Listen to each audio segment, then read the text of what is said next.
Bien, chicos, vamos a comenzar entonces con la clase de hoy día. Vamos a comenzar con la definición, ¿sí? Como tú sabes, la estética es una disciplina filosófica que estudia el arte, el concepto de belleza también, ¿no? El concepto de lo bello y las características, ¿no? Por ejemplo, se plantea qué es lo que hace que una obra sea artística. Porque, por ejemplo, te habrás dado cuenta que actualmente hay muchas personas que critican el arte contemporáneo, ¿no? El arte posmoderno, este arte que parece absurdo, feo, desagradable. Algunos dicen que no es arte.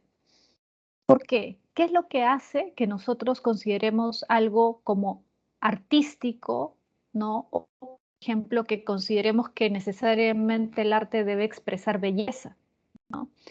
Si te das cuenta, ya hay una discusión teórica, ¿no? ¿Qué es el arte? ¿Qué es la belleza? ¿El arte necesariamente debe ser bello o debe expresar belleza o no? ¿No? Este tipo de discusiones son las que plantea o se plantean en el ámbito de la estética, que como repito es una disciplina filosófica, ¿sí? Ahora, el término estética proviene, como tienes ahí, del griego aesthetique o aistesis, que significa dotado de percepción o sensibilidad. Es decir, si te das cuenta, en la etimología ya está un aspecto importante de la estética, que es el tema de la percepción. ¿Por qué hablamos de belleza? Porque percibimos la belleza. Es decir, es algo indispensable, fundamental, la sensibilidad, es decir, nuestra capacidad para relacionarnos con el mundo a través de nuestros sentidos. Decimos algo es bello porque lo vemos, por ejemplo, ¿no? O si escuchamos una canción, decimos que es bella esa melodía porque la escuchamos. Es decir, es necesario que tengamos algunos de nuestros sentidos para hablar de belleza, si no sería imposible. ¿Te das cuenta? Es decir, para ver un cuadro, para ver una escultura, para apreciar una melodía, necesariamente necesitamos de alguno de nuestros sentidos, ¿no? Ahora, el primer pensador en usar el término estética, ¿sí? Ojo, no es el primero en abordar temas estéticos, porque, por ejemplo, ¿qué es la belleza? Ya se lo había planteado Platón, ya se lo había planteado Sócrates, ya se lo había planteado Aristóteles. Esas preguntas acerca de qué es lo bello, qué es el arte, ya se lo habían planteado hace mucho tiempo los filósofos, pero ellos no usaron el término estética. El primero en usarlo fue Baumgarten, que fue un pensador, sí, alemán, ¿no? De la época más o menos de Kant, un poco anterior a Kant, ¿ya? Es el primero en usar este término, ¿no? Refiriéndose con él precisamente a la belleza relacionada con el arte.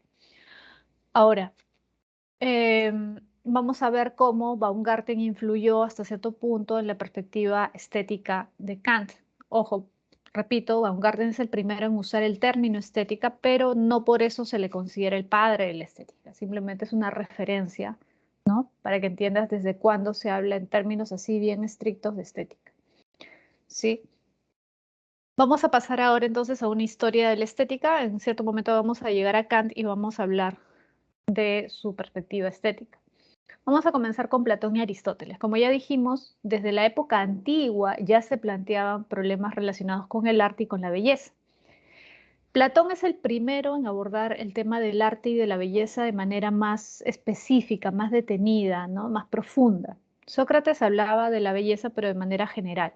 ¿Platón qué va a decir? Platón va a decir que el arte es imitación. El arte se limita a imitar algo. Por ejemplo, un escultor imita o no trata de hacer una imitación del cuerpo de una persona y hace una escultura, ¿no? Por ejemplo, la escultura de Pericles, ¿no? Y todos dicen que el escultor es bueno cuanto mejor imita al modelo, ¿sí o no? Del que parte, ¿no? Al modelo original, es decir, a la persona. Si la escultura se parece mucho a la persona, por ejemplo, la escultura de Pericles se parece mucho a Pericles, decimos que ese artista es bueno, que ese escultor es bueno. Entonces, Platón dice que esa es la concepción de arte que generalmente se tiene, que el arte es imitación, en griego mímesis, ¿sí? Entonces decimos que un artista es bueno si imita bien, ¿no? Si imita, si copia bien algo. Por eso dice, fíjate, el artista copia lo que percibe, ¿sí? El artista copia lo que percibe. Esto a su vez es una copia de la idea de lo bello. ¿Qué quiere decir? Fíjate, el artista copia un cuerpo, por ejemplo, un escultor copia el cuerpo de Pericles, ¿no? Y hace una escultura. O un pintor puede imitar, copiar, ¿no? El rostro de una persona, ¿no? Y hacer un cuadro. Entonces, si te das cuenta, el cuadro y la escultura son copias de personas concretas, de cosas concretas, ¿no? También puedo pintar, pues, una jarra, por ejemplo, ¿no? Un jarrón.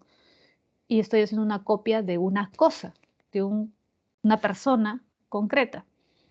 Pero recuerda que para Platón hay dos mundos, el mundo sensible y el mundo de las ideas. ¿Dónde se encuentran el jarrón, la persona, el paisaje? En el mundo sensible, ¿sí o no? ¿Sí? En el mundo sensible. Y te acuerdas que para Platón el mundo sensible, el mundo de las cosas, el mundo físico, es un mundo aparente, un mundo secundario. El mundo real, el mundo verdadero, el mundo trascendente, es el mundo de las ideas. Ahora, el problema, dice Platón, es que los artistas, el arte, se dedica a imitar las cosas del mundo sensible. Y lo que se pregunta es algo importante, interesante, ¿no? Se pregunta, en ese sentido, ¿el artista o el arte logran captar la belleza? ¿El arte imita lo bello? No. ¿El arte es una copia de lo bello? No. Porque el arte imita algo particular, algo concreto, es decir, un objeto del mundo sensible o un ser del mundo sensible, un hombre que está en el mundo sensible. Pero el mundo sensible ya dijimos que es una copia a su vez del mundo de las ideas, ¿te acuerdas? En el mundo de las ideas, por ejemplo, está la idea de hombre, la idea de ser humano, y en el mundo sensible tenemos seres humanos particulares. Estos seres humanos particulares, por ejemplo, tú, yo, según Platón, somos sombras, copias del ser humano, que es una idea, que es universal. Por lo tanto, si el arte copia un objeto del mundo particular, un ser del mundo particular, es una copia de una copia. ¿Se entiende? Claro, porque el mundo sensible está hecho de sombras o copias del mundo de las ideas. ¿Se entiende? Entonces, en ese sentido, para Platón, el artista logra un conocimiento de lo bello, logra un conocimiento de la belleza. El artista conoce la belleza, expresa la belleza. No, porque el artista lo único que hace, según Platón, es copiar algo del mundo sensible. Y si esa cosa del mundo sensible, ese ser, ¿no? Una persona, ya dijimos un jarrón, un animal, es una copia de la idea que está en el mundo de las ideas, entonces el artista en realidad está muy alejado del conocimiento real de la belleza, porque para conocer la belleza tú tendrías que conocer la idea de belleza, la idea de lo bello. Y el artista no hace eso, lo que hace el artista es copiar algo del mundo sensible nada más. ¿Se entiende? Entonces lo que hace el artista es hacer una copia de la copia, ¿sí?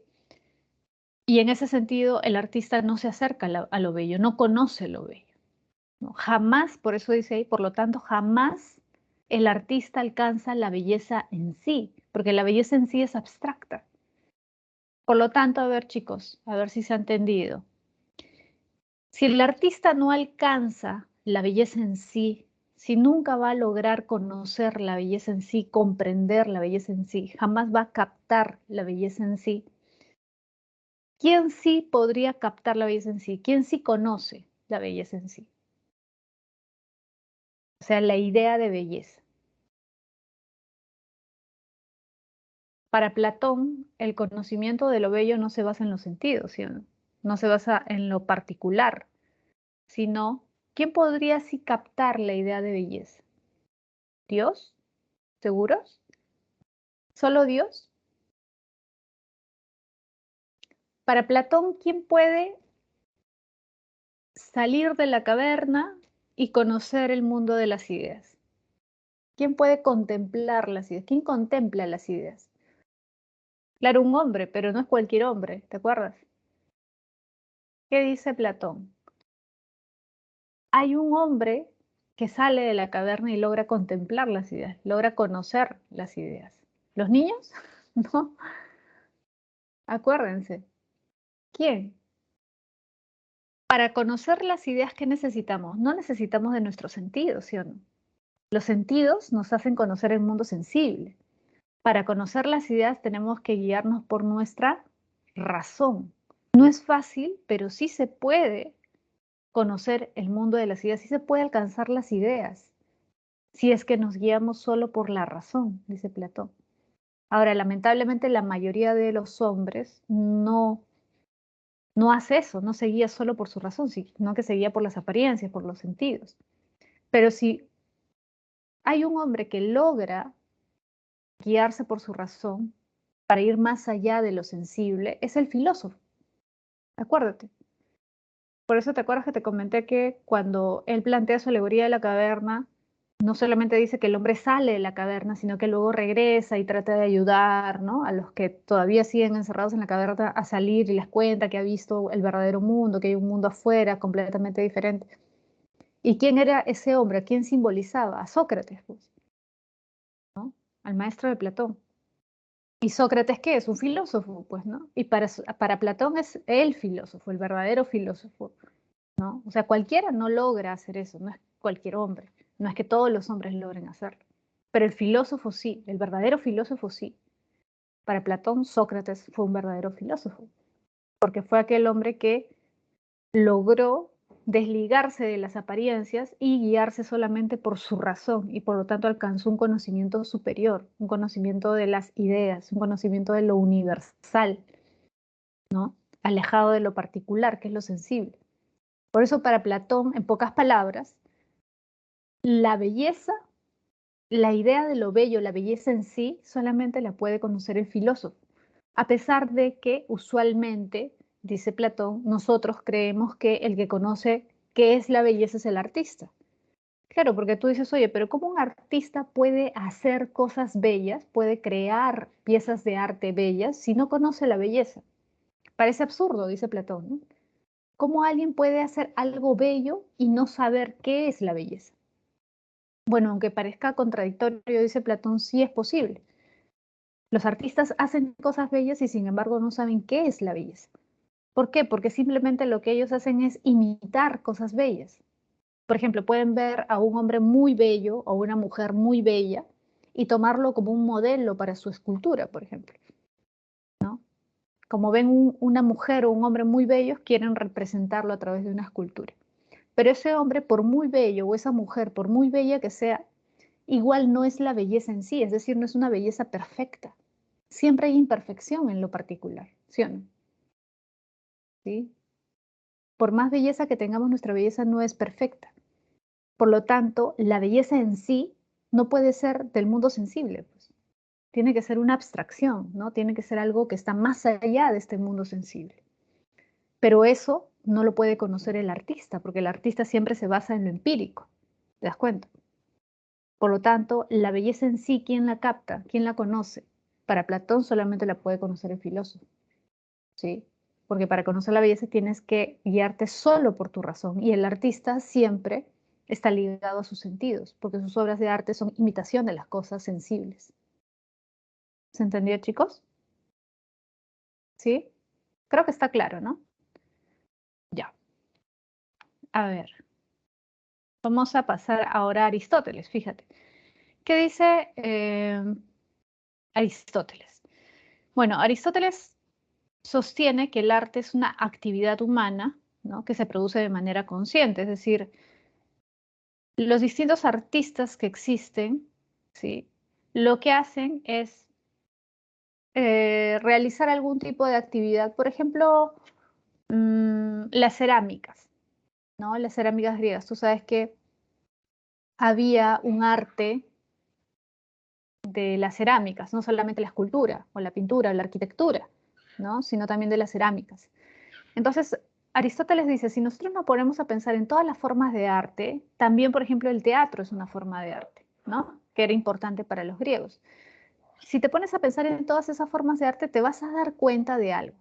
Te vas a dar cuenta de que para hacer esas obras de arte, el artista debe tener un conocimiento, ¿sí?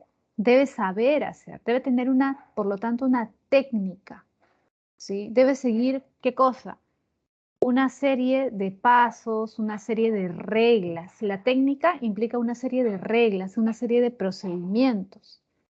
Por lo tanto, cualquiera no puede hacer una obra de arte. Es decir, es necesario tener un conocimiento. Por ejemplo, para hacer una cerámica, ¿no? Necesitas saber a cuánto de calor cocer la pieza. Cómo debes mezclar las pinturas para poder pintar encima de la cerámica. Cuánto tiempo debe secar esa pintura. Para hacer una escultura debes saber cómo usar el cincel y el martillo. Debes conocer también cómo es la piedra que vas a trabajar. Por ejemplo, si vas a trabajar el mármol, no es lo mismo que trabajar el granito o que trabajar la obsidiana o que trabajar otro tipo de piedras. Necesitas saber cómo es esa piedra, cómo se comporta esa piedra, ¿cierto? Cómo pulirla, por ejemplo, ¿no? Es decir, para hacer una obra de arte debes tener una serie de conocimientos. Para hacer también una construcción, ¿no? Si eres un arquitecto, debes saber de matemáticas. No puedes construir una obra, puedes diseñar una obra arquitectónica si no tienes conocimiento de matemáticas, de geometría, ¿no? Entonces, toda pieza de arte implica una serie de conocimientos, de procedimientos, ¿sí? Entonces, no se puede hacer por pura inspiración, ¿ya? ¿Por qué menciono esto? Porque Aristóteles, cuando dice esto, lo que está haciendo es criticar a aquellos que en su época sostenían que el arte se producía por mera inspiración. Aristóteles va a decir, no, una obra de arte no puede ser producto solo de la inspiración. Es cierto que en ciertos ámbitos del arte el artista puede sentir una inspiración, por ejemplo, en el ámbito de la poesía, pero lo más importante de la obra de arte no es esta parte, digamos, inconsciente, sino más bien la parte consciente, porque el artista debe ser consciente de lo que está haciendo, debe planificar lo que está haciendo. En las obras de arte de teatro griegas también se ve eso. Hay una secuencia, ¿no? Por ejemplo, Aristóteles decía que debía haber un inicio que introdujera a los personajes, ¿no? Un nudo, es decir, el momento más conflictivo de la obra donde se comienzan a plantear ya los problemas, ¿no? Que luego se van a desencadenar en un desenlace. Esta idea del nudo, el desenlace, es una idea que Aristóteles analiza precisamente en función de la obra de arte, y eso tiene que toda obra debe tener un nudo y un desenlace, ¿no? Incluso esta idea de cuántos momentos debe tener una obra trágica, ¿no? Un acto, dos actos, tres actos, todo esto lo analiza Aristóteles, porque él considera que para que la obra de arte sea realmente una obra de arte, debe haber una serie de conocimientos detrás. Lo más importante de la obra de arte no es la inspiración, sino más bien la planificación, ¿sí? Entonces, toda obra de arte para Aristóteles implica un conocimiento, un conjunto de conocimientos que son indispensables para crear las obras artísticas, ¿sí? Bien, vamos a pasar ahora al siguiente punto, que es Kant. Fíjate. Eh, Kant sostiene que el arte tiene como finalidad la satisfacción en sí misma. Es decir, es un fin y no un medio. Si te das cuenta, esto probablemente te haga recordar a uno de los principios, una de las leyes del imperativo categórico.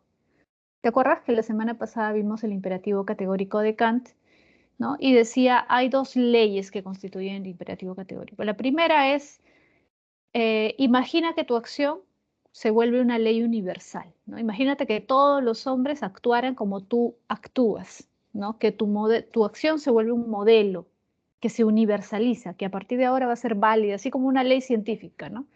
A partir de ahora tu comportamiento se va a volver como un modelo que todos los hombres van a seguir. Y ahí tú te vas a dar cuenta si lo que piensas hacer es correcto o no, ¿no? Tu propia razón te va a dar la respuesta de si eso que tú haces, si tu comportamiento es adecuado o no es adecuado, si es correcto o es incorrecto. Y la segunda ley, no sé si te acuerdas, decía, nunca tomes a un hombre como un medio para lograr un fin, sino que todo hombre es un fin en sí mismo. ¿Te acuerdas? Esos eran los dos principios del imperativo categórico, ¿sí? Esos dos. Ahora, em, ese mismo principio del imperativo categórico, de alguna forma Kant la usa para el ámbito de la estética, para el ámbito del arte. Es decir, así como Kant dice, nunca uses a un hombre como medio para lograr un fin, sino que todo hombre es un fin en sí mismo, lo mismo dice del arte. El arte tiene como finalidad la satisfacción en sí misma, por lo tanto, no es un medio, es un fin en sí mismo y no un medio. ¿Qué quiere decir esto? En pocas palabras, a ver, si el arte no es un medio y por lo tanto no debemos tomarlo como un medio para, ¿qué quiere decir? A ver, pregunta. Para Kant, ¿será válido crear una obra de arte, por ejemplo, un poema, para criticar la desigualdad social, la desigualdad económica? A ver, si Kant dice que el arte no debe ser un medio, sino que es un fin en sí mismo, ¿para Kant será válido usar el arte para hacer una crítica política? Por ejemplo, crear una obra de teatro para criticar la corrupción política, pintar un cuadro para criticar un hecho histórico. No, muy bien, no, ¿sí? Para Kant, la finalidad de una obra de arte es la satisfacción misma, es decir, el placer estético que tú puedes sentir al verlo, es decir, transmitir belleza y punto. ¿Se entiende? Porque para Kant, perdón, el arte se resume en la expresión de la belleza, es decir, el arte expresa belleza. Por lo tanto, el único fin, entre comillas, del arte es la satisfacción estética, es decir, que tú contemples una obra de arte y sientas satisfacción, placer estético al contemplarla, nada más, ¿no? Entonces, para él no es válido que tú uses el arte como un medio para, por ejemplo, expresar tus ideas políticas, para expresar tus ideas económicas, para expresar tus ideas sociales. ¿Se entiende? ¿Sí? Y esta idea es interesante, ¿por qué? Porque como tú sabrás, en distintas épocas de la historia se ha usado el arte para otras cosas, ¿no? Incluso desde la antigüedad. Se usaba el arte con fines sociales, con fines psicológicos, con fines políticos, ¿no? Y para Kant eso no es válido, ¿no? Por ejemplo, en la época de la Unión Soviética, el arte soviético, no todo, pero buena parte del arte soviético, ¿sí? Se usaba para hacer propaganda política. En la época, por ejemplo, del fascismo o del nazismo en Alemania, se usaba el arte para hacer propaganda política, ¿no? Por ejemplo, se creaban poemas, ¿no? Con contenido político. Kant estaría evidentemente en contra de eso, porque para Kant la única finalidad del arte es la satisfacción misma, es decir, el placer que produce la contemplación de la obra de arte, ¿no? Así como quizás cuando tú has visto alguna obra de arte que te ha maravillado, que te ha parecido bella, ¿no? No sé, por ahí hay obras, por ejemplo, de Renacimiento, ¿no? Que te quedas mirando los detalles, todos los detalles que tiene. Ya, esa es una verdadera obra de arte, diría Kant, porque busca la satisfacción en sí misma, no busca transmitir una idea política, una idea social, una idea económica, ¿sí? Bien, ahora, la obra de arte, fíjate en el segundo punto, dice, debe pretender la validez universal. ¿Por qué la obra de arte debe pretender la validez universal? Es decir, ir de lo particular a lo general. ¿Qué quiere decir Kant?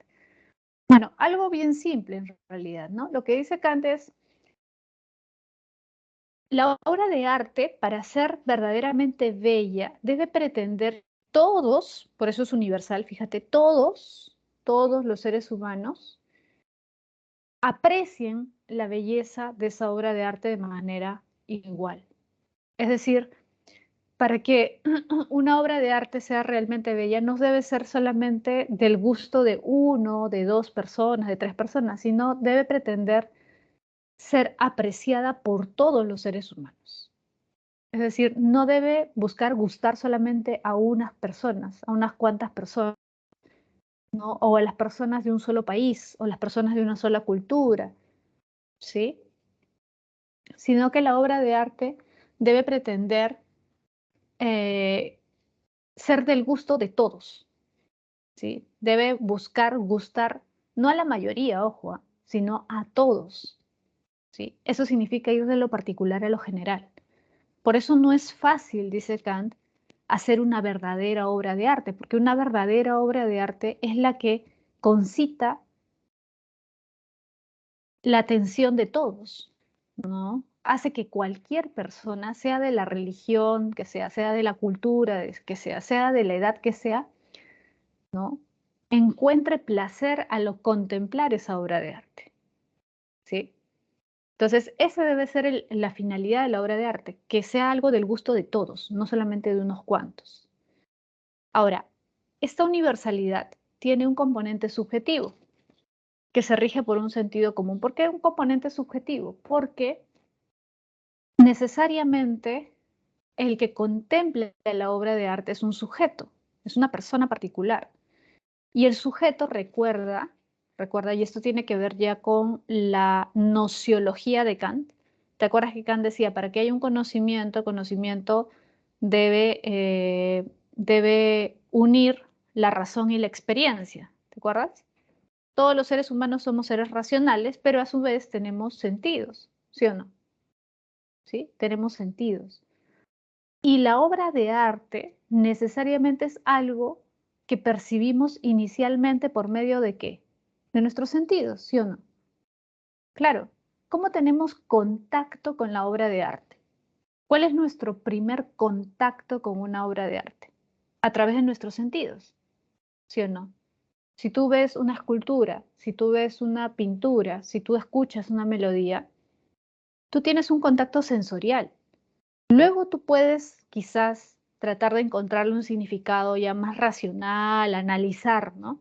Pero tu primer contacto con la obra de arte siempre es sensorial, es decir, es a través de la experiencia, ¿cierto? ¿Sí? A ver, Diego me pregunta, dice Miss, pero eso en cierta forma sí se logra porque todos sentimos algo al ver una obra de arte, sea bueno o malo ese sentimiento. Ah, ¿te refieres a que de alguna manera todos nos sentimos, para bien o para mal, influidos por la obra de arte? ¿A eso te refieres, Diego? Claro, o sea, Sí, Kant sí, diría, ¿sí?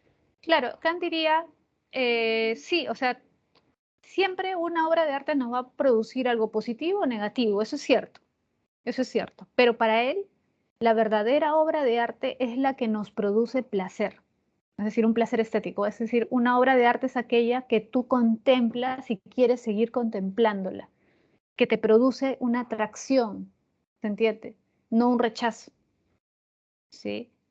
Sino una atracción, es decir, que hace que tú sientas que esa obra representa la belleza, ¿no? O representa algo sumamente bello. Eso es como él entiende la obra de arte, ¿no? Entonces, una obra, evidentemente pueden haber obras de distinto grado, ¿no? O sea, hay obras mejores que otras, pero precisamente, ¿qué es lo que hace que una obra sea mejor que otra, según Kant? El placer estético que produce. Es decir, para Kant, una obra es buena, una obra es mejor que otra si es más bella. Y como es más bella, te produce más admiración, más atracción que otras. Y la mejor obra de arte, digamos, es la que más logra esa atracción por digamos, por la mayoría de personas, ¿no? Por eso dice, la obra de arte debe aspirar a la universalidad, es decir, debe buscar que todos sientan el mismo placer estético por ella. ¿no? Entonces, si una obra de arte solamente gusta a 2, 3, 4 personas, ¿qué diría Kant? Esa no es una buena obra de arte, ¿sí o no? En cambio, si una obra de arte produce esa atracción, ese interés, ¿no? Y muchísimas personas la encuentran bella, entonces esa obra de arte, ¿no? Sí es buena, ¿no? Porque concita la atención, la atracción de más personas, ¿no? Pero siempre el objetivo debería ser, ¿qué cosa? Buscar que todas las personas sientan lo mismo frente a esa obra de arte, es decir, que todas la vean como una obra bella, que todas se sientan todas las personas se sientan atraídas a esa obra de arte, ¿sí? Diego me pregunta lo del síndrome de Stendhal.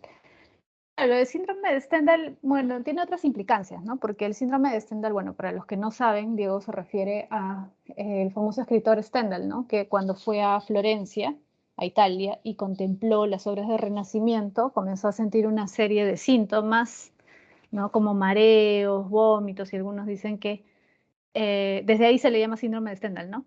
Porque se considera que hay personas que se ven afectadas físicamente frente a la contemplación de la belleza, ¿no? Kant diría, claro, algo parecido, ¿no? En el sentido de que diría, si esa persona ha tenido esos síntomas solo por ver estas obras de arte, significa que realmente esas obras de arte son bellas, ¿no? Que le producen incluso una reacción física, ¿no?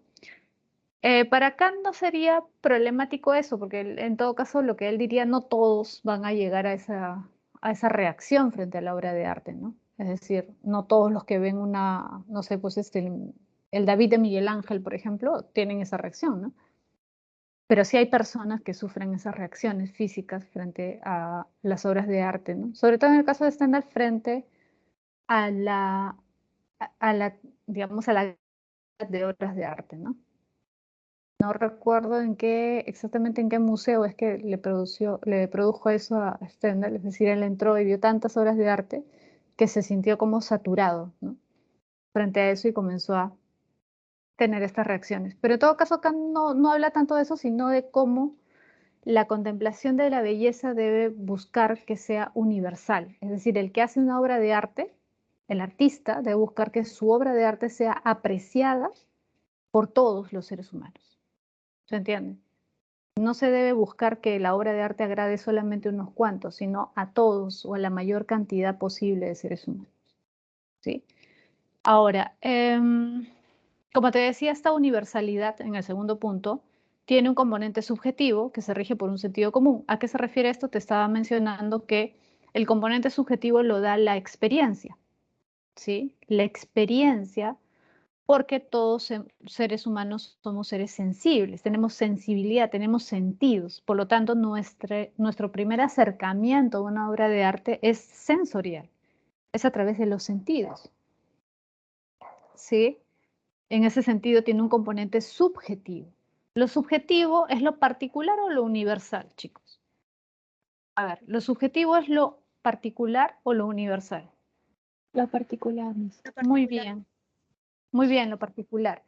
Ya, ¿y lo particular tiene que ver con la razón o con la experiencia? Con la experiencia. Claro, porque nuestras experiencias son particulares, es decir, la manera como nosotros sentimos, ¿no? Por ejemplo, los olores. No todos sentimos los olores de la misma forma, ¿no? Los sabores también, ¿no?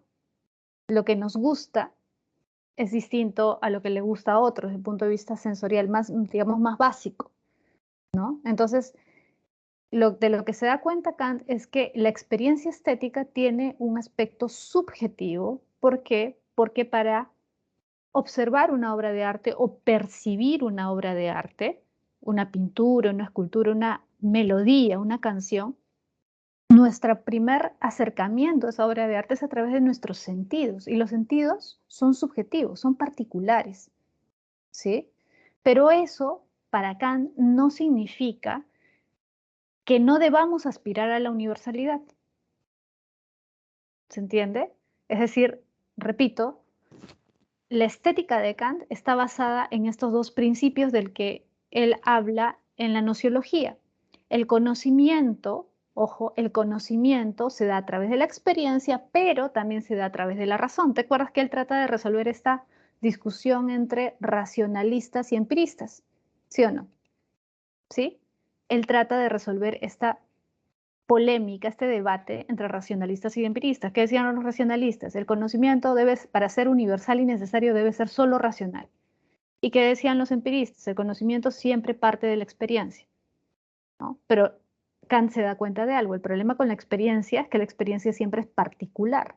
¿Y cómo podemos de lo particular pasar a lo universal? Porque para que haya un conocimiento sólido, el conocimiento no puede ser solamente válido para mí, tiene que ser un conocimiento que yo pueda compartir con otros, ¿sí o no? Por ejemplo, la ciencia. La ciencia, ¿cómo sería posible si todo conocimiento fuera solo particular? ¿Podría ser posible un conocimiento científico si el conocimiento fuera solo subjetivo? ¿Si fuera solo empírico? No, ¿verdad? Entonces necesitamos, por decirlo así, unir la teoría, ¿no?, con la práctica, entre comillas, ¿no? Es decir, lo teórico, lo racional, con lo empírico, que es lo particular. ¿Sí? ¿Se acuerdan? Ya, lo mismo, de alguna forma, está planteando con respecto a la estética. Es cierto que el primer contacto con la obra de arte es empírico, es experimental, es particular, pero eso no debe llevarnos a renunciar a la posibilidad de que la obra de arte también tenga un aspecto universal. ¿Sí? Por eso dice al final, fíjate, los juicios del gusto dan origen a una universalidad subjetiva. ¿A qué se refiere con los juicios del gusto? A ver, hay tres tipos de juicios, ¿ya, chicos? Los dos primeros ya los conoces. Hay tres tipos de juicios. Primero, los juicios teóricos, que son los juicios que se refieren al conocimiento, a la nociología kantiana, lo que ya hemos visto en la unión de la razón y la experiencia, ¿no? ¿Qué es lo que puedo conocer? ¿Te acuerdas? Puedo conocer el fenómeno, pero no puedo conocer el noumeno, ¿te acuerdas? Los juicios teóricos son los juicios del conocimiento, los primeros. Los segundos son los juicios éticos que vimos la semana pasada, ¿te acuerdas? La ética de Kant. ¿Qué debo hacer? ¿Cómo debo comportarme? ¿No? ¿Te acuerdas? Ya. ¿Cómo debo comportarme? Debo comportarme de tal forma que mi acción pueda ser imitada por todos. Es decir, debo imaginar que mi acción es un modelo de acción para todos los seres humanos, ¿no? Y a partir de eso se crean los juicios éticos. Y los terceros son los juicios estéticos, o en otras palabras, como tienes ahí, los juicios del gusto, ¿sí? Los juicios del gusto, que dan origen, dice, a una universalidad subjetiva. Fíjate, universalidad subjetiva. ¿Tiene los dos elementos o no? ¿Tiene los dos elementos o no? Universalidad. ¿Qué quiere decir? Que deben ser compartidos por todos. Y sin embargo son subjetivos. ¿Por qué?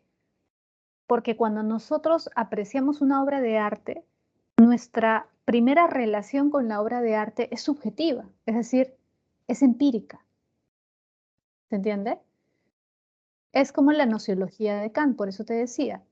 Para que haya conocimiento de qué dice Kant, tiene que participar la razón y tiene que participar los sentidos, ¿sí o no? La razón que me da conocimientos universales, universalidad, y que me dan los sentidos, datos particulares. ¿Te das cuenta? Es la misma relación.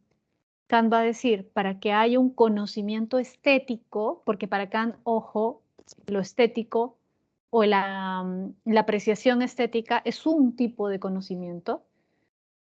Kant va a decir, para que haya conocimiento estético, es decir, para que yo pueda juzgar una obra de arte, tiene que haber la participación también de ambos componentes.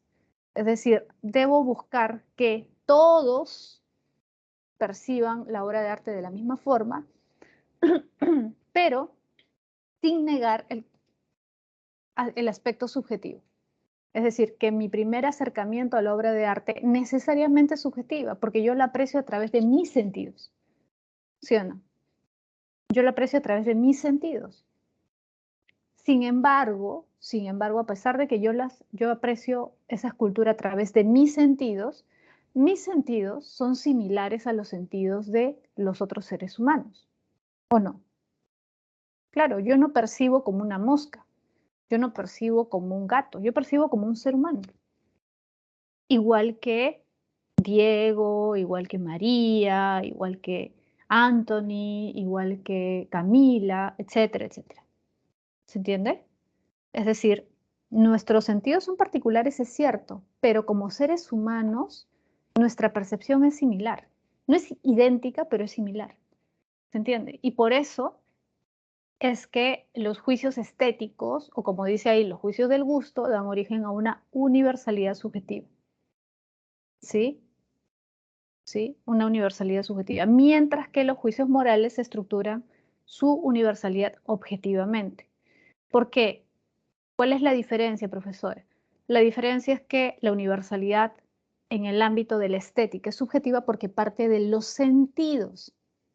Y los sentidos son particulares, es decir, si compartimos una serie de cosas, como ya dijimos, ¿por qué? Porque no percibimos como moscas, como perros, como abejas, percibimos como seres humanos, pero el punto de partida de la experiencia estética, es decir, el punto de partida de mi relación con las obras de arte, de mi experiencia al ver una obra de arte, es empírica. Sin embargo, los juicios morales, es decir, el ámbito de la ética, se estructura desde la universalidad objetiva. ¿Por qué? Porque parte de la razón. ¿Se entiende? ¿O todavía no se entiende muy bien? En otras palabras, ¿qué diría Kant? Diría, en el caso de la ética, lo que manda, ¿qué cosa es? A ver, chicos, en el ámbito de la ética, ¿qué es lo que manda? ¿La razón o la experiencia? La razón. Muy bien, la razón. Y en el ámbito del arte, ¿qué es lo primero? ¿La razón o la experiencia? Experiencia. Muy bien. ¿Se dieron cuenta? ¿Se dieron cuenta de la diferencia? ¿Sí? Por eso en el arte, ¿sí? Se da una universalidad, es decir, se pretende universalizar, pero el punto de partida es subjetivo, porque es empírico, es personal, ¿sí? Porque nuestros sentidos, si bien todos los seres humanos compartimos la misma sensibilidad, ¿no? Nuestro conocimiento particular de las cosas es particular, pues nuestro conocimiento empírico de las cosas es particular. En cambio, en el ámbito de la ética, recuerda que Kant parte de la idea de que todos somos seres racionales y por lo tanto, hay una universalidad en el ámbito ético, ¿sí? Que parte de la razón, porque todos los seres humanos podemos llegar exactamente a la misma noción de que, por ejemplo, robar es malo, ¿no? Con este truco, entre comillas, con este imperativo categórico, ¿no? Piensa que todos los seres humanos actuaran igual que tú, ¿no? Entonces, por ejemplo, si estás pensando robar, piensa, ¿sería bueno que todos los seres humanos robaran? ¿Qué te va a decir tu razón? No. ¿Y qué le va a decir su razón a Katia? No. ¿Y qué le va a decir su razón a María? Que no. ¿Y qué le va a decir su razón a Michael, a Anthony, a Diego? Que no. ¿Te das cuenta? ¿Y por qué? Porque nuestra razón es una sola. Si bien está, por decirlo así, repartida en varios seres humanos, las estructuras racionales son iguales en todos los seres humanos. Por lo tanto, podemos llegar a resultados objetivos. ¿Se entiende? Objetivos. En cambio, en el ámbito estético no, porque el punto de partida no es la razón, sino la experiencia. Porque nuestro primer acercamiento a la obra de arte es empírico, no es racional. Después ya podemos hacer una crítica, un análisis racional, sí, pero el primer paso, el punto de partida es empírico. ¿Sí? Por eso los juicios del gusto, los juicios estéticos dan origen a una universalidad subjetiva. ¿Sí? Y los juicios morales, más bien, estructuran su universalidad de manera objetiva, porque no depende del sujeto. ¿Por qué? Porque no es relativo. Los juicios éticos, perdón, los juicios éticos no son relativos, son objetivos porque todos los seres humanos comparten la misma estructura racional. ¿Se entendió, chicos? ¿Se entendió mejor? ¿Sí? Ya, a ver, vamos a pasar al siguiente punto, que es la la estética contemporánea, ¿ya? La estética del siglo XIX, ¿sí? Ya, fíjate. Acá tenemos a Hegel y a Nietzsche. A ver, Recuerda que Hegel, la filosofía de Hegel se conoce como idealismo absoluto. ¿Por qué? Porque Hegel trata de explicar la realidad partiendo de lo abstracto, y por eso se habla de la idea es lo abstracto. La materia es lo concreto.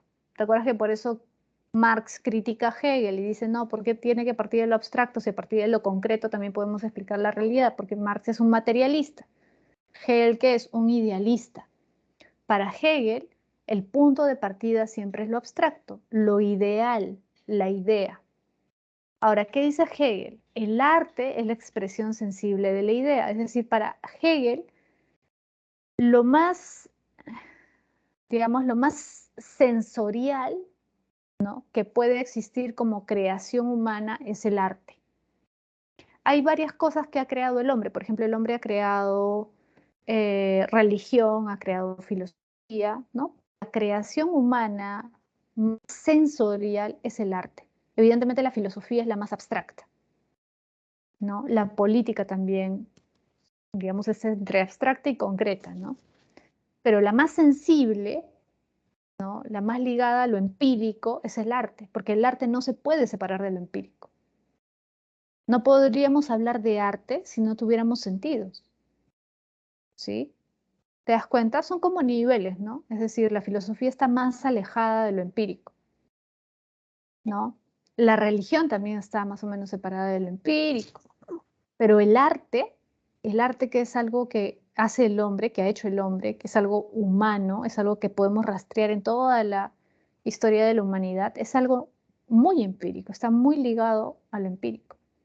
Por eso dice Hegel, el arte es la expresión sensible de la idea, es decir, es la expresión más concreta, ¿no?, más material, por decirlo así, de la idea. Miss, disculpe. Sí, Entonces, dime. Hegel seguiría la misma línea que Platón al plantear que es la expresión sensible de la idea. Sí, de alguna forma sí. Sí, porque Hegel, recuerden, como es idealista, o sea, no es igual que Platón, no, pero es muy parecido en muchos aspectos, ¿no? Uno de esos aspectos es que, así como para Platón lo primero, lo real, lo verdadero es la idea, para Hegel también, ¿sí? La única diferencia es que para Hegel la idea, lo abstracto, se va volviendo concreto a lo largo de la historia, es decir, es como que se va materializando, ¿no? Por poner una metáfora, es así, ojo, es una metáfora nada más, así como Dios se hace carne en Jesús, ¿no? Se encarna y se hace hombre, así, la idea se va haciendo realidad concreta a lo largo de la historia de múltiples formas. Y la forma en que más concreta se vuelve la idea, dice Hegel, es a través del arte, porque el arte es absolutamente sensible, porque no podemos concebir el arte sin los sentidos. ¿Se entiende? ¿Sí?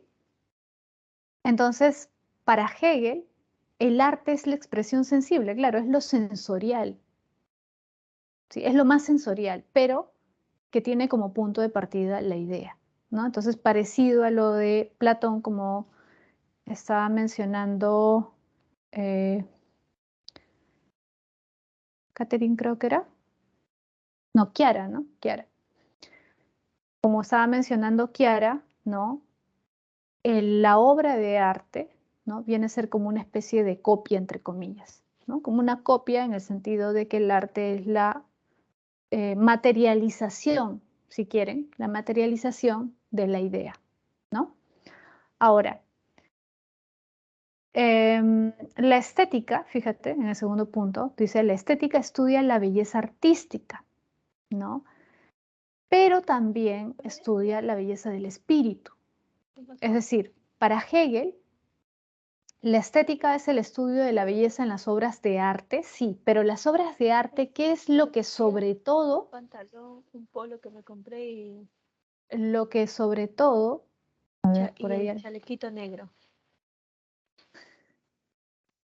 ya, a ver, te decía, para Hegel,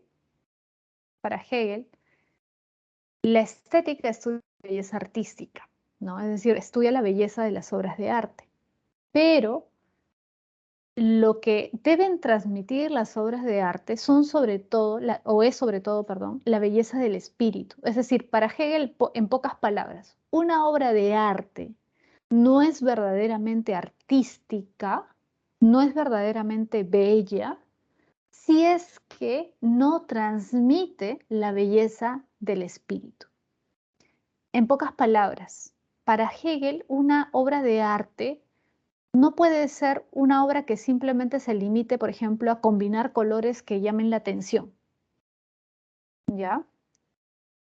Una obra de arte para ser considerada artística verdaderamente no puede ser una obra que solamente atraiga, sino que la obra de arte tiene que transmitir algo, ¿sí? Tiene que transmitir la belleza del espíritu. Es decir, para Hegel es indispensable que haya por decirlo así, un equilibrio entre el uso de los colores, de las formas que sean atractivas, pero que a su vez esto transmita una idea, transmita, ¿sí?, la belleza del espíritu. Entonces no basta con que una obra de arte sea atractiva, te llame la atención, te jale el ojo, por decirlo así, ¿no? Sino que debe transmitir también una idea. Esas son las mejores obras de arte, las que transmiten ideas, ¿sí? Y cuanto más elevada la idea, mejor la obra de arte. Por ejemplo, si una obra de arte transmite la idea de la libertad, la idea de justicia, la idea de bien, etc., es una buena obra de arte, ¿sí? Para él, la idea más elevada que puede transmitir una obra de arte es la idea de libertad. La idea de libertad. ¿Sí? Entonces la obra de arte no solamente debe ser atractiva desde el punto de vista sensorial, sino que debe llevar a la reflexión o a un estímulo intelectual, por decirlo así. Debe transmitir una idea, no solamente debe ser atractiva. ¿Sí? Fíjate en el punto 3, la belleza de la naturaleza es imperfecta para Hegel. Y por eso la belleza de la naturaleza es superada por la belleza artística. ¿Por qué? A ver, chicos, a partir de lo que acabo de explicar hace un momento. Porque la naturaleza te transmite ideas. No, o sea, la naturaleza es bella, claro. Tú puedes apreciar un paisaje, por ejemplo, y puedes pensar en muchas cosas mientras aprecias el paisaje, ¿cierto? Claro, pero son paisajes, o sea, no hay una idea detrás. Tú puedes pensar, si tú como ser humano le puedes comenzar a reflexionar acerca de tu vida, la eternidad, qué sé yo, ¿sí? Pero el paisaje, la naturaleza en sí misma no tiene una idea detrás. En cambio, Hegel dice, la obra de arte, que es creación humana, sí puede transmitir una idea, la idea de libertad, la idea de justicia, etcétera, etcétera. ¿Sí? Claro, en ese sentido, como dice Chiara, en ese sentido, sí, Hegel se aleja de Kant, porque para Kant una obra de arte solamente debe buscar la satisfacción sensorial, digamos, ¿no? Sí, el placer estético, ¿no? Muy bien, Chiara, efectivamente, para Kant no puede ser un medio, para Hegel sí. Para Hegel una obra de arte es mejor si transmite algo, si transmite una idea. Para Kant eso no es necesario. ¿Sí? Muy bien, es una buena deducción. ¿Sí? Entonces, fíjate, voy a retroceder para ponerte un ejemplo de lo que dice Hegel. Ahí está.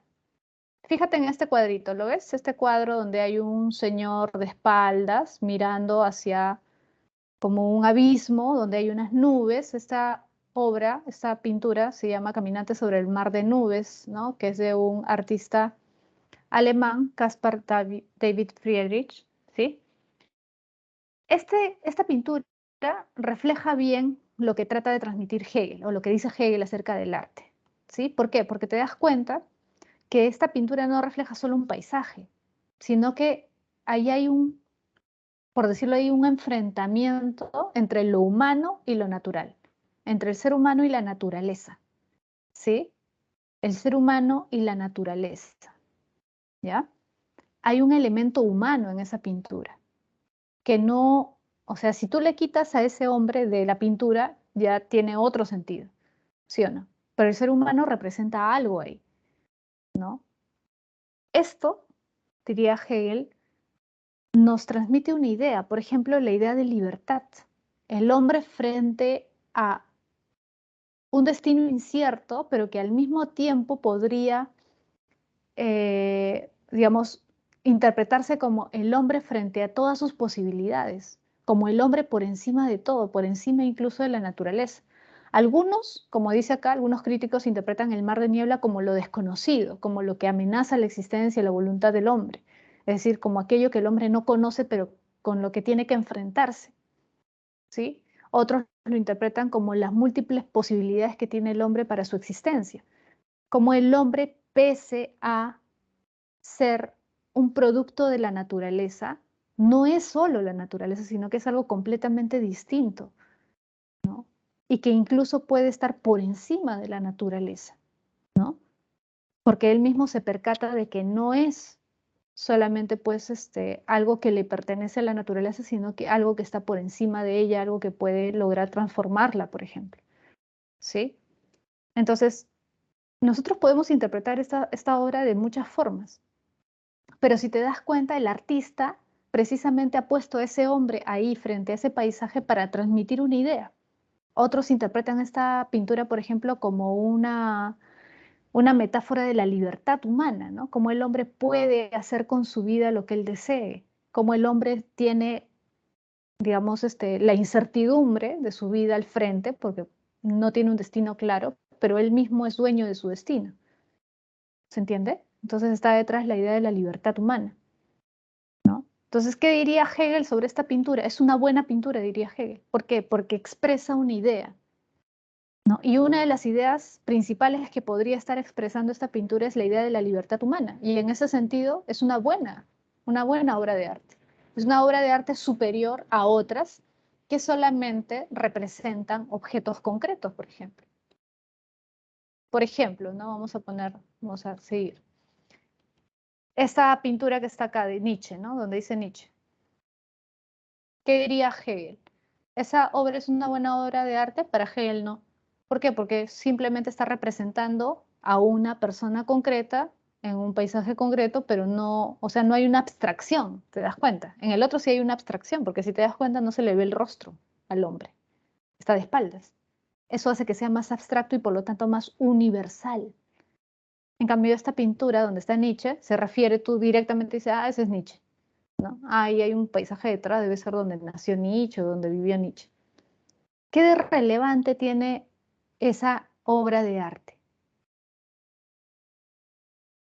Para Hegel, perdón, la otra es más interesante, es más artística, ¿no? ¿Por ahí alguien levantó la manito? Sí, Miss. Ujú. Sí, dime. Miss, entonces entre más abstracto sea una obra de arte o entre más interpretaciones tenga, ¿es mejor para Hegel? Lo segundo no tanto, no porque tenga más interpretaciones, pero sí cuanto más abstracta en el sentido de que no se agota en lo concreto, ¿no? Es decir, no se agota, no es simplemente la representación de un objeto, de una cosa, sino que transmite una idea y eso la hace superior. Eso sí, ¿no? Lo que dijiste al inicio, sí. Para Hegel, Ok. una obra de arte es superior porque es más abstracta y sobre todo porque transmite una idea. Es decir, si te das cuenta, acá está lo paradójico, porque recuerda que Hegel tiene una mentalidad dialéctica. ¿Te acuerdas?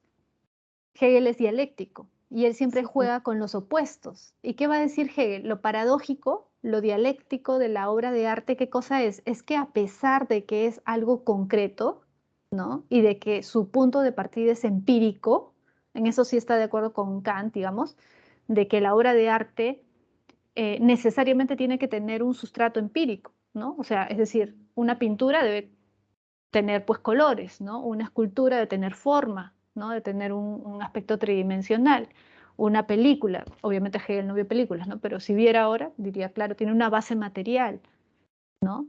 Toda obra de arte tiene una base material, pero lo paradójico, lo curioso lo aparentemente contradictorio es que si bien toda obra de arte tiene una base material, para hacer una verdadera obra de arte debe tratar de ir más allá de lo material. ¿Se entiende? Por lo tanto, para Hegel, una obra de arte es mejor cuanto más supera su naturaleza material y se vuelve más abstracta. Es decir, cuando transmite una idea y no se queda solamente en la representación de algo concreto o específico. ¿Se entendió mejor ahora? Sí, Miss, gracias. ¿Sí? Perfecto. Entonces se dan cuenta, aparentemente es paradójico, pues, pero acuérdate que Hegel es un dialéctico, ¿no? La lucha de contrarios. ¿Dónde está lo contrario? Ya dijimos, en la obra de arte hay una base material, pero a pesar de tener esa base material, la obra de arte puede superar su condición particular y plantear algo universal o abstracto, ¿no? En este caso, por ejemplo, la idea de libertad, ¿sí? Puede existir esa idea de libertad. Bien, ahora, en ese sentido, como estábamos diciendo, la belleza de la naturaleza para Hegel es imperfecta, porque no transmite ideas.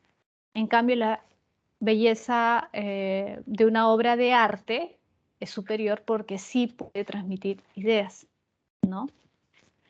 Ahora, hay Hegel, fíjate, simbólico, clásico y romántico, ¿ya? Digamos que son como, es como una escalera. El simbólico es el más básico, el clásico es el segundo y el romántico es el tercero, es el superior, ¿ya? Entonces sería así, simbólico 1, clásico 2, romántico 3, y va subiendo como una escalerita, ¿sí? Entonces, para Hegel, el arte simbólico es el arte del mundo hindú y el mundo egipcio. Si te das cuenta, ¿qué tipo de arte fue el que predominó en estas culturas? En el mundo hindú y en el mundo egipcio, lo que predominó fue un arte arquitectónico, ¿no? Por ejemplo, las pirámides de Egipto, ¿qué son? Son productos arquitectónicos, ¿no? Los grandes palacios hindúes, ¿qué son? Son productos arquitectónicos, ¿sí? Lo que se desarrolla en pocas palabras en el mundo hindú y egipcio es un arte arquitectónico, ¿sí? Se desarrolla un tipo de arte, que es el arte de la arquitectura. Luego tenemos el mundo clásico, ¿no? Cuando hablamos del mundo clásico hablamos de Grecia y de Roma. ¿Y qué fue sobre todo lo que sobresalió en estas dos culturas? ¿No? ¿Qué fue lo más preponderante en estas dos culturas? ¿Qué tipo de arte fue el más exquisito? ¿Cuál fue el tipo de arte que más se desarrolló, digamos, que se perfeccionó? El arte de la escultura, ¿ya? La escultura fue el tipo de arte, según Hegel, que más desarrollo tuvo en Grecia, y eso lo podemos ver en varias esculturas, ¿no? El discóbolo, por ejemplo, ¿no? En Grecia, ¿no? El pensador, en Roma también. Es cierto, ojo, que también hicieron obras de arte arquitectónicas, sí, también, pero no fue sobre todo, no fueron sobre todo las obras de arte arquitectónicas las que tuvieron más desarrollo según Hegel en Grecia y en Roma, ¿no? Sino más bien la escultura. La escultura es la que llegó a su máximo esplendor según Hegel en Grecia y en Roma. Y luego, en el periodo romántico, recuerda, tú debes haber visto, me imagino, esto del romanticismo en literatura, ¿no? ¿Sí han visto el romanticismo en literatura? Por ejemplo, a Goethe, Schiller, ¿no? Los románticos alemanes. ¿Sí? Imagino que sí. Sí, Ya. Sí, perfecto. Ya. ¿Y qué te has dado cuenta de ahí? Que digamos, los ámbitos artísticos en los que sobresalieron los románticos fueron en la pintura, en la poesía y en la música, ¿no? Igual en la música, por ejemplo, Beethoven, ¿sí o no? Es un romántico. ¿Te acuerdas que toda esta época del siglo XVIII, ¿no? Sobresalen varios artistas alemanes, ¿no? En el ámbito de la poesía, Goethe, Schiller, por ejemplo, en el ámbito de la música, ¿no? Beethoven y otros, ¿sí? Mendelssohn, creo que también está ahí, Schubert, ¿no? Y en el ámbito de la pintura también. ¿no? Es un arte, fíjate, que según Hegel es cristiano. Es un arte cristiano, ¿por qué? A ver, ¿por qué crees? A ver, hasta ahora de lo que hemos hablado, ¿por qué crees que Hegel dice que es un arte cristiano, el arte romántico? El arte de estos siglos, que es el que Hegel analiza y que él considera que es superior, ¿no? ¿Por qué es un arte cristiano? Por la A ver, a perfección. partir... Sí, dime, Kiara. Por la perfección. Ya, sí hay algo de eso, pero hay algo más, hay algo más. A ver, ¿por qué es un arte cristiano? ¿Por qué Porque ser un arte transmiten algo. cristiano este arte? ¿Por qué? Porque transmiten algo. Ya, sí, transmiten algo. Es decir, fíjate, lo que hace este arte romántico es de alguna forma, eh, claro, como dice que era transmitir algo que va más allá de lo empírico, ¿sí o no? Es como un arte que se eleva por encima de la materia, ¿sí? Que no se reduce solo a lo material, sino que busca transmitir una subjetividad, ¿no? Una subjetividad me refiero a la fuerza del sujeto, que no se limita solamente a la naturaleza, ¿no? Es decir, no es un ensalzamiento solo de la naturaleza, sino sobre todo de las fuerzas que tiene el hombre, ¿no? Las fuerzas humanas, la voluntad humana, la libertad humana. Es lo que trata de decir esto. Entonces, por decirlo así, abandonan lo mundano, ¿no? ¿Se basa en lo mundano? Hasta cierto punto sí, claro, ¿no? Tú te acordarás del Sturm und Drang, por ejemplo, ¿no? ¿Sí? Sin embargo, tratan de elevarse, tratan de abstraerse, van más allá de lo empírico. ¿Sí? Y para Hegel eso hace que el arte romántico sea superior al arte antiguo, al arte de los hindúes, de los egipcios, de los griegos y de los romanos. Para Hegel, en otras palabras, el arte romántico es el culmen del arte. ¿Sí? Es decir, para Hegel el arte romántico es el arte superior, es ya el último escalón en el desarrollo, ¿sí?, de la historia del arte, ¿no? Y por eso la pintura, la poesía y la música, a ver, en comparación con la arquitectura y la escultura, sobre todo las últimas dos, la poesía y la música, ¿son más empíricas o menos empíricas? La poesía y la música, Menos empíricos. muy bien, menos empíricas, menos sujetas a lo material, más inmateriales, por decirlo así. ¿Sí? Por eso es cristiano, es un arte cristiano. Es un arte, en pocas palabras, dice Hegel, para que lo entiendas de manera más sencilla, es un arte menos mundano, es un arte menos material, es un arte más idealista, es un arte más abstracto, la poesía y la música. Más abstracto, al menos que la escultura, más abstracto que la arquitectura, ¿no? Que es más empírico, es más carnal, por decirlo así, ¿no? La arquitectura y la escultura, ¿no? Es más, las esculturas básicamente son esculturas del cuerpo humano, ¿no? Del cuerpo. En cambio, la música te transmite ¿qué cosa? Sentimientos, ideas. No se basan en lo corporal, en lo físico. ¿Entiendes? O sea, sí obviamente hay un sustrato físico, pero no es tan fuerte como en el ámbito de la escultura y de la arquitectura. ¿Sí? Incluso en la pintura. En la pintura hay un componente material fuerte, sí, pero también puedes alejarte un poco de eso, ¿no? A través precisamente de transmitir ideas, como vimos en esa pintura del caminante sobre el mar de nubes. ¿Sí? Bien, pasemos a Nietzsche. Fíjate, ¿qué dice Nietzsche? Nietzsche dice que el arte surge del trance de lo dionisíaco, es decir, para Nietzsche el arte es posible gracias a que hay un aspecto dionisíaco en el hombre. ¿Te acuerdas que Nietzsche dice que hay dos principios que rigen la vida humana, lo apolíneo y lo dionisíaco? Lo apolíneo representa la razón, la mesura, la templanza, ¿no? El raciocinio.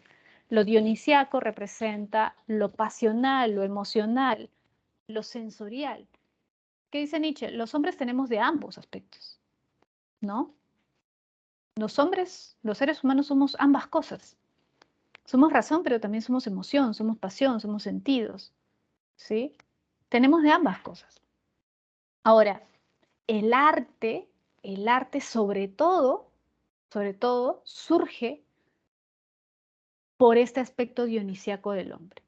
Es decir, para Nietzsche, las verdaderas obras de arte o las obras de arte más elevadas, digamos, las más excelsas, las más bellas, son las que se han dado a partir de este aspecto dionisíaco del hombre. Por lo tanto, para Nietzsche, por ejemplo, una obra de arte racionalista no es una verdadera obra de arte, ¿no?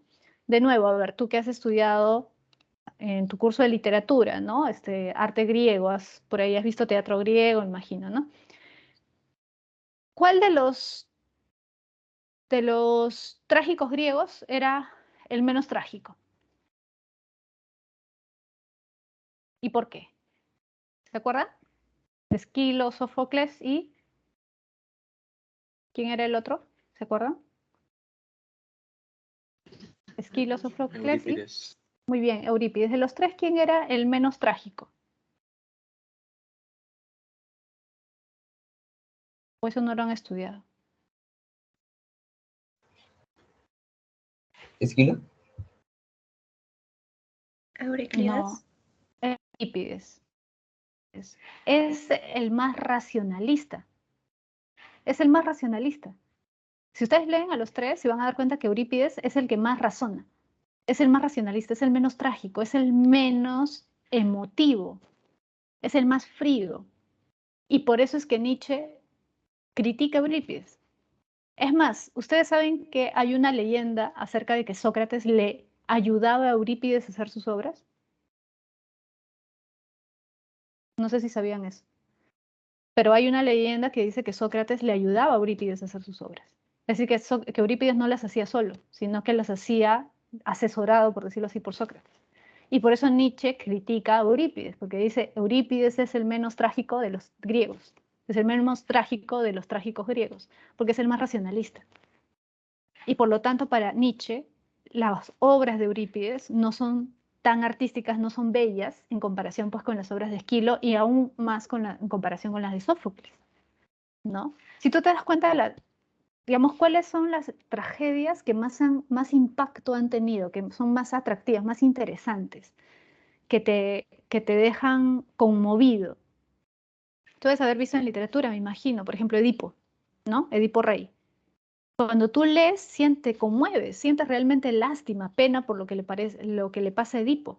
Y lo que describe Sófocles, por ejemplo, cuando Edipo se arranca los ojos, ¿qué cosa es?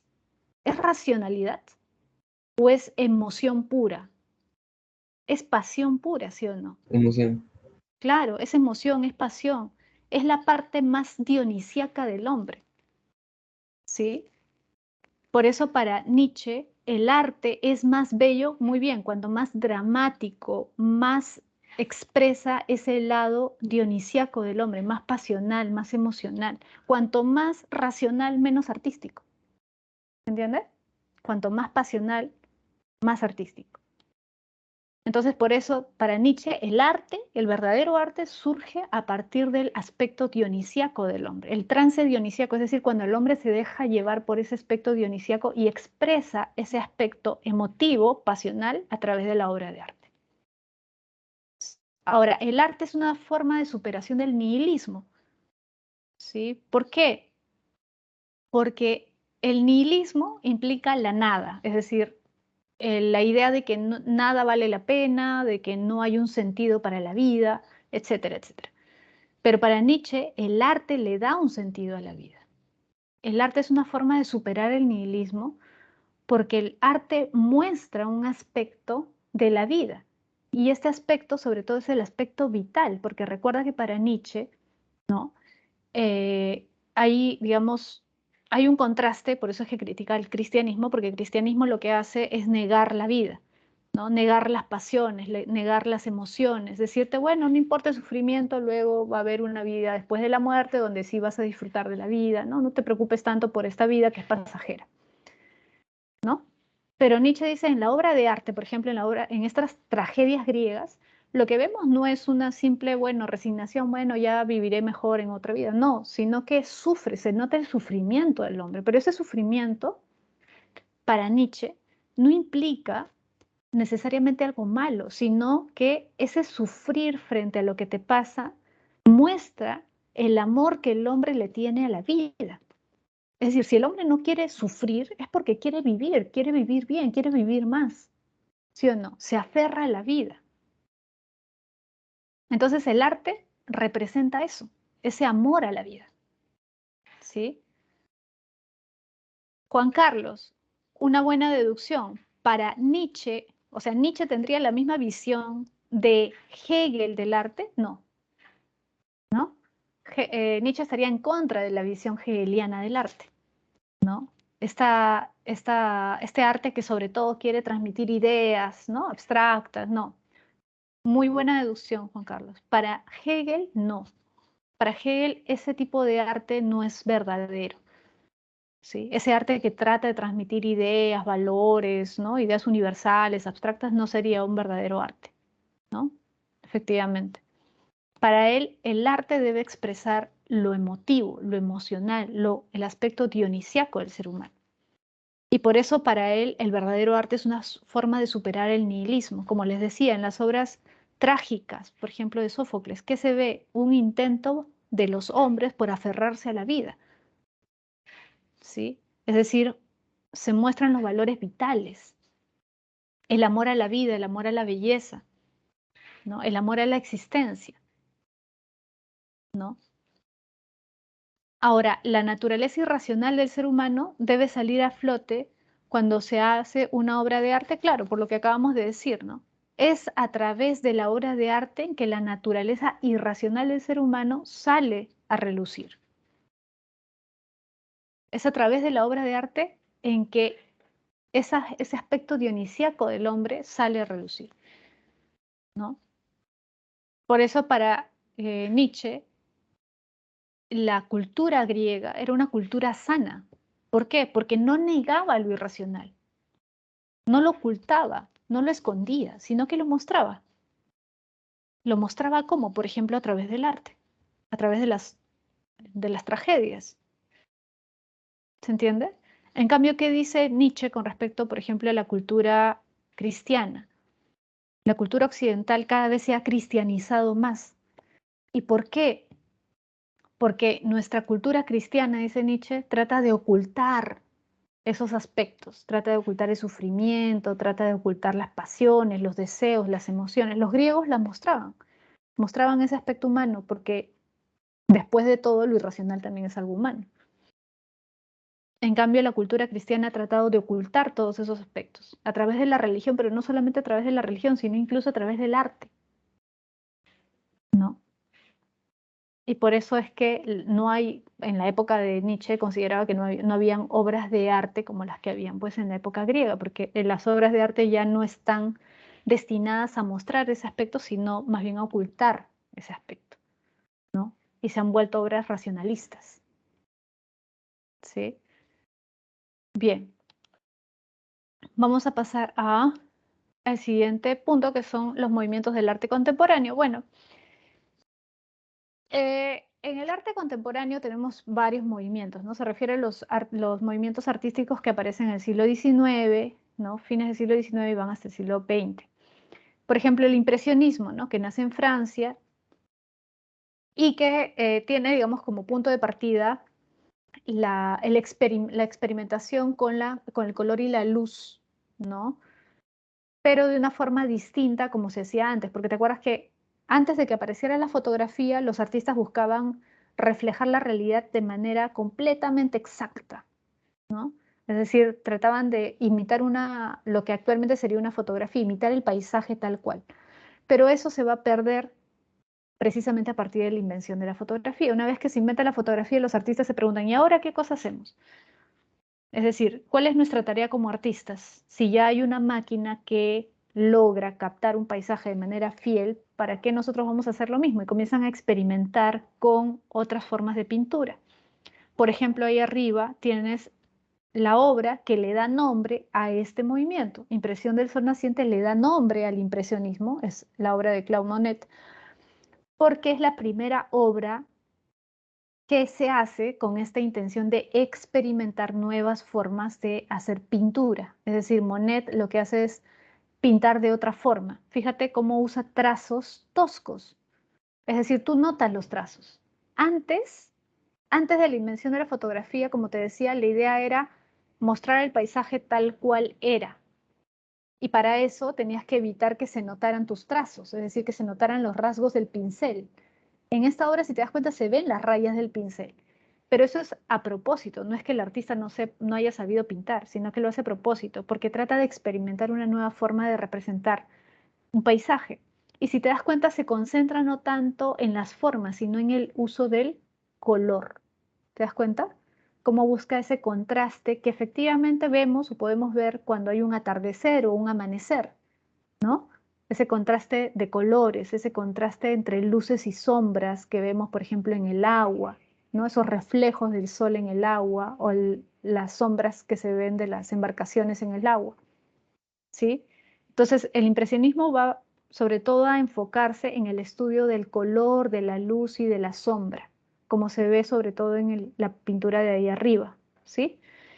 Como te decía, sus representantes son básicamente franceses, por eso están ahí, fíjate, Claude Monet, Manet, Renoir, Cézanne, ¿sí? Y abajo también puedes ver algo parecido. Ojo, los impresionistas básicamente lo que representan son paisajes. Paisajes y escenas de la vida cotidiana en el exterior, es decir, cafés, restaurantes, playas, puertos, ¿sí? Es decir, zonas al aire libre, ¿sí? Escenas comunes y corrientes, ¿ya? Pasamos al expresionismo. El expresionismo, fíjate, nace en Alemania a inicios del siglo XX y surge como una crítica al impresionismo, es decir, al anterior, ¿no? A la que acabamos de ver. ¿Por qué? Porque el expresionismo no busca reflejar lo externo, lo exterior, lo paisajístico, sino más bien busca expresar la parte interna del hombre. Es decir, busca que el arte refleje la visión interior del artista. Es decir, el mundo psicológico es lo más importante, el mundo interior, el mundo subjetivo, los sentimientos, las emociones, las angustias. Es decir, muestra, ¿no?, en las pinturas una manera subjetiva de ver la naturaleza. Por ejemplo, en la primera pintura, la de la izquierda, si te das cuenta, hay una especie de paisaje detrás de estos personajes, pero como te podrás dar cuenta, no hay ninguna intención de reflejar el paisaje tal cual es, sino que más bien el paisaje es como una extensión de el artista, es decir, el paisaje es una forma en que el artista muestra su emoción o sus sentimientos, ¿sí? En otras palabras, el paisaje es el reflejo de las emociones o del mundo interior del artista, ¿sí? Y por eso también los rostros, si te das cuenta, son rostros como de angustia, de pesadumbre, de incertidumbre, ¿no? Siempre, digamos, los cuadros, ¿no? Las representaciones de los expresionistas hacen énfasis en los rasgos de los rostros, ¿no? Siempre expresan algo, no son apacibles, ¿no? Por ejemplo, si te das cuenta en el anterior, no se hace énfasis en los rostros, en el impresionismo ni siquiera se ven los rostros necesariamente, ¿no? O si se ven los rostros son rostros comunes, apacibles, ¿no? Pero en cambio en el expresionismo sí se hace un énfasis en el rostro, la mirada, los ojos. Y esto no solamente se da en el ámbito de la pintura, también en el ámbito del cine, ¿no? Por ejemplo, tú puedes ver cine expresionista alemán, ¿no? Por ejemplo, no sé si has escuchado de la película Nosferatu, ¿no? Las primeras películas de vampiros, ¿sí?, que se dieron en la historia, se dieron en Alemania, ¿no? Nosferatu es una de esas películas, ¿no? En blanco y negro, películas mudas, pero que tenían toda una estética expresionista, porque si te das cuenta, si ves una de estas películas vas a ver que los actores están maquillados como de teatro, el rostro así pálido, blanco. ¿Para qué? Para que resalten los ojos, y les maquillaban los ojos. A hombres y mujeres les maquillaban bastante los ojos para que resaltaran sus gestos, porque lo importante del arte expresionista es expresar las emociones, el miedo, el sentimiento de angustia, etcétera, ¿sí? Por eso, como te digo, no solamente en el ámbito de la pintura, sino también en el ámbito del cine, el expresionismo fue muy fuerte, ¿no? ¿Sí? Sobre todo en Alemania, ¿ya? Y si te das cuenta, también los colores que usan son colores fuertes, ¿no? Son colores fuertes, el azul, el rojo, intensos, ¿no? Sí, en el ámbito del cine no, porque eran películas en blanco y negro, pero en las pinturas sí se nota bastante eso, ¿sí? Pasamos al surrealismo, fíjate. El surrealismo es otro de los grandes movimientos del arte contemporáneo. Nace en Francia en 1924, pero esto sí, el surrealismo tiene representantes en varios países. En España, en Alemania, en Francia, en Italia, en Inglaterra, en varios, ¿ya? El surrealismo, fíjate, lo que hace es básicamente buscar expresar a través del arte, o que el arte, mejor dicho, sea una forma de liberación del ser humano. Por eso dice, buscó liberar al hombre. Pero, ¿en qué sentido se puede liberar el hombre? Fíjate, acá hay una coincidencia, entre comillas, entre el marxismo y el psicoanálisis, porque dice, tomó ideas del marxismo y del psicoanálisis. ¿Hay algo en común? ¿Habrá algo en común entre el marxismo y el psicoanálisis? Según los surrealistas, sí. ¿Ya? Según los surrealistas, sí. ¿Por qué?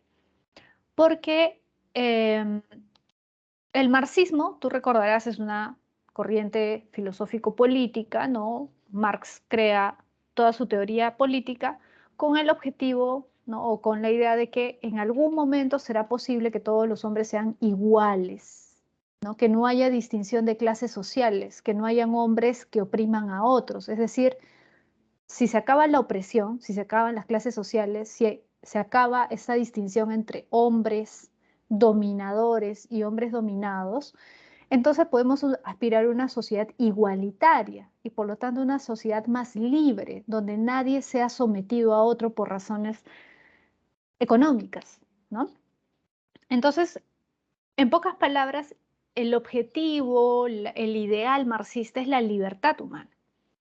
Y algo en común tiene en ese sentido con el psicoanálisis, porque el psicoanálisis recuerda qué cosa plantea, que hay un inconsciente, ¿no? Que el inconsciente, el hombre en su vida cotidiana, ¿qué hace? Lo mantiene ahí oculto, tapado, escondido, ¿sí o no? Que el hombre suele reprimir ese aspecto inconsciente, ¿no? Que no se muestra en nuestra vida cotidiana. Pero ese estar constantemente reprimiendo el inconsciente, ¿es algo sano o no? ¿Qué implica eso para la vida del ser humano? ¿Qué dice Freud? Bueno, Freud va a decir que el estar reprimiendo constantemente esos deseos, esos impulsos naturales, termina enfermando al hombre, ¿sí o no? Crea neurosis. ¿Se acuerdan? Eso deben haberlo visto en psicología, me imagino. Bueno, la cuestión es que en ese sentido es bueno que haya formas en que el hombre se libere. Una de esas formas en que el hombre libera ese aspecto inconsciente, ¿cuál es? A ver, ahí está la clave, una de las claves del surrealismo. ¿Cuál El es arte. una? Ya, pero en su vida cotidiana, porque todos no hacemos arte. Pero en la vida cotidiana, ¿qué es lo que sí todos hacemos o todos tenemos? Que es la forma en que se liberan esas ataduras, ¿no? Esas represiones. Claro, pero ¿cómo expresamos esas represiones en nuestra vida cotidiana? Lo sano es que esas cosas inconscientes, esos deseos, esos impulsos se manifiesten. ¿Y cómo se manifiestan? Kiara, ahí vas a decir algo, creo. Conductas. Ya, pero en nuestra vida cotidiana mostramos nuestros deseos, decimos lo que queremos, lo que deseamos. Usualmente reprimimos eso, pero ¿dónde sí se manifiesta? ¿Dónde aparecen? Aunque querramos controlarlos, ahí aparecen. En los sueños. Muy bien, en los sueños, muy bien, Kiara, los sueños, acuérdense. Muy bien, Valentino, los sueños, ¿no? ¿Se acuerdan que Freud tiene un libro que se llama La interpretación de los sueños, ¿no? ¿En qué consiste la terapia psicoanalítica, la terapia que desarrolla Freud? Precisamente en interpretar los sueños de sus pacientes, ¿sí o no? Para mostrarles, ¿qué cosa? Para mostrarles cuál es el problema que ocasiona su neurosis. Es decir, si una persona tiene una serie de problemas, ¿dónde se originan esos problemas? ¿Qué es lo que ha reprimido, que está ahí muy oculto en su inconsciente, ¿no? Que hace que tenga ese conflicto, ¿no? Eso creo que él más o menos lo conoce, ¿no? Y por eso él pregunta, ¿no? A sus pacientes, ¿no? Por sus sueños. Y trata de hacer una interpretación de sus sueños para encontrar la razón y para que el paciente también se libere, porque según Freud, el paciente puede lograr mejoría en tanto sea consciente de esos aspectos inconscientes, ¿sí o no? Que todos reprimimos, ¿no? Y que en muchos casos provienen pues de nuestra niñez, ¿no? Cosas que hemos reprimido de nuestra niñez. Entonces, fíjate, en el fondo, ¿qué hay? Hay algo similar al marxismo, dirían los surrealistas. ¿Por qué? Porque el psicoanálisis busca la liberación, pues, de su inconsciente que está ahí reprimido, que todos nosotros reprimimos, y que crea una serie de problemas para la vida del hombre. Entonces, en ese sentido hay una semejanza. El marxismo busca la liberación del hombre, sí, pero por medio político. El psicoanálisis busca también la liberación del hombre, pero no por un medio político, sino por un medio psicológico, emocional, emotivo. ¿Se entiende? ¿Sí? A través del lenguaje, a través del conversar, dialogar acerca de aquellas cosas que le inquietan, ¿no? O aquellas cosas de las que ha soñado, ¿sí? Entonces, en ese sentido hay una semejanza, hay una búsqueda de liberación del hombre, ¿no? En el caso del psicoanálisis, de la liberación de ese aspecto, de esas represiones, ¿no? Que todos nosotros en nuestra vida cotidiana hacemos, ¿sí? Por lo tanto, lo que busca el surrealismo es cambiar las relaciones humanas con el fin de mejorar el mundo. Es decir, los surrealistas consideran que es mejor liberarnos de esas ataduras que en nuestro día a día nos ponemos, ¿no? Por razones, por ejemplo, psicológicas. ¿Por qué reprimimos nuestros deseos? ¿Por qué reprimimos nuestras emociones? Porque nos han enseñado eso. ¿Y quién nos ha enseñado eso? La religión, la política, el Estado, las leyes. Es decir, hay una serie de instituciones que nos han impuesto cierta conducta. La moral, ¿no? La moral, la religión, el Estado, la iglesia ha hecho que nos pongamos ciertas ataduras. Y mientras tengamos esas ataduras no vamos a ser completamente libres. Por lo tanto, lo que creen los surrealistas es que el hombre debe liberarse de eso, ¿no? De esas ataduras para ser realmente feliz, ¿sí? ¿Y cómo muestran esto? A través de las pinturas. Por ejemplo, la pintura de ahí arriba, que dice La persistencia de la memoria, que es de Salvador Dalí, ¿no? Ojo, no todos los surrealistas son marxistas, ¿no? Por ejemplo, Dalí no era marxista, ¿no? No era socialista, pero la mayoría de surrealistas sí eran de corte socialista. Por ejemplo, Picasso tenía una visión socialista, marxista. Dalí no, a pesar de que es uno de los representantes más importantes, ¿no? Pero la mayoría sí tenía esta visión socialista, marxista. Ahora, Dalí, ¿no? Como tienes ahí, tuvo o pintó muchísimas obras surrealistas, y si te das cuenta en esa pintura, como que no hay una conexión lógica entre las cosas que hay ahí, ¿no? Hay unos relojes como que se están derritiendo, hay una cosa ahí en el piso que no se sabe qué cosa es, si es un animal, es un objeto, ¿no? Una cosa medio rosada, ¿no? Al fondo hay como un mar, pero también hay como una tabla ahí, como una vereda de concreto. Si te das cuenta, no hay una conexión lógica, ¿no?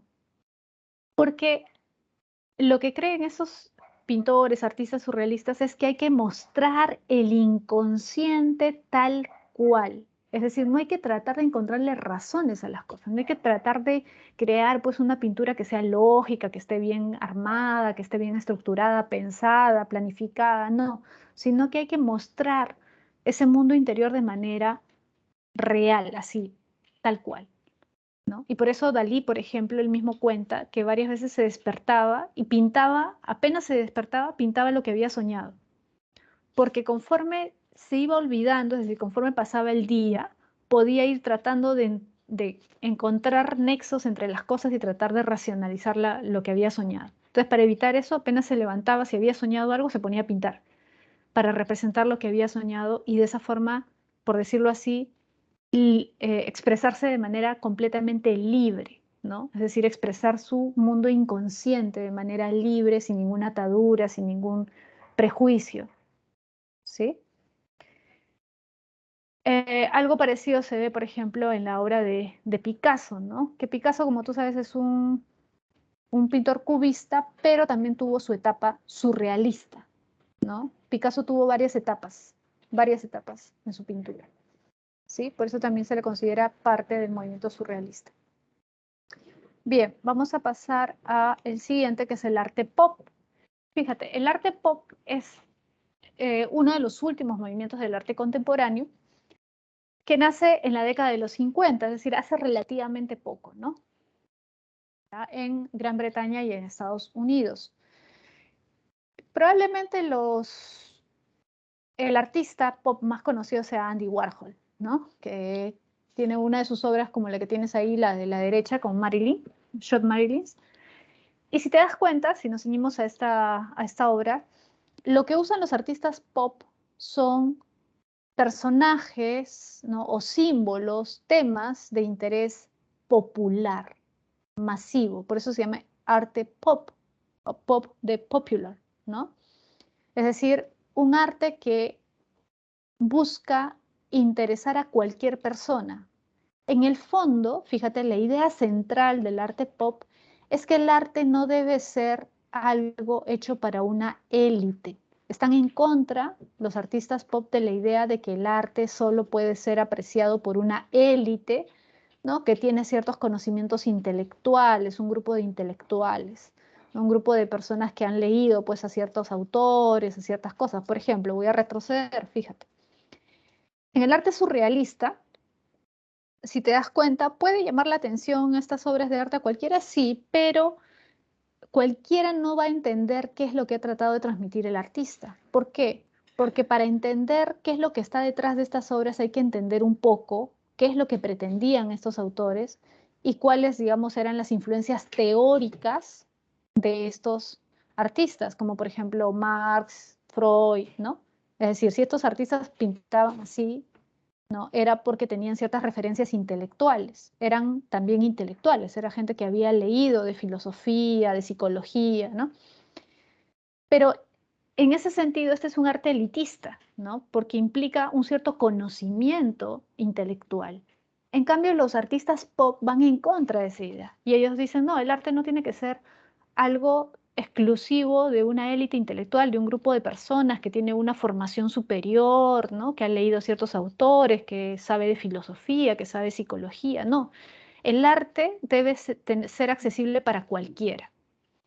Y por lo tanto, si nosotros queremos que cualquiera se vea interesado, atraído por el arte, hay que usar símbolos de interés popular, de interés masivo. Es decir, cualquiera pues ha visto alguna vez a Marilyn Monroe, ¿no? Cualquiera ha visto un póster, una fotografía, una película donde se hace referencia a Marilyn, o ha escuchado el nombre de Marilyn Monroe, ha visto su rostro en algún documental, qué sé yo. ¿No? Y más aún en esa época, ¿no? Porque en esta época, digamos, ya no es una referencia tan actual, ¿no? Pero en esa época sí, pues, era todo un ícono, ¿no? Un ícono del cine norteamericano, ¿no? Entonces, para ellos, el arte debe ser masivo. Y para que sea masivo, hay que tomar símbolos de interés masivo, de interés popular, símbolos populares, ¿no? Por eso también comienzan a desarrollarse los cómics, ¿no? Esta efervescencia de los cómics, por ejemplo, que estamos viviendo actualmente acá, en realidad ha venido ya acá con retraso, ¿no? Porque en Estados Unidos y en Gran Bretaña los cómics pues tienen décadas desarrollándose, ¿no? Y se comienzan a desarrollar precisamente por influencia del arte pop. ¿Y por qué el cómic es parte del arte pop? Porque usa referencias simples que cualquier persona puede entender. Los diálogos no son complicados, los diálogos son simples, ¿no? Muestran formas atractivas, interesantes, colores llamativos, ¿no? Referencias a personajes, héroes, ¿no? Que también los podemos ver en películas. Es decir, cualquiera puede entender eso, no necesita pues una gran formación intelectual. ¿Se entiende?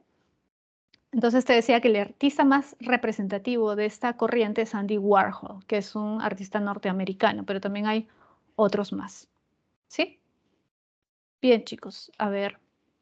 Finalmente, acá tenemos un par de diapositivas con respecto a algunos temas que se han incluido y que debes tener en cuenta, sí, para el examen. Como te dije, ¿no? Para tu último examen, tenlos en cuenta, porque son temas que no se incluyeron inicialmente, como creo que ya te comenté antes, porque no había mucho tiempo, ¿no?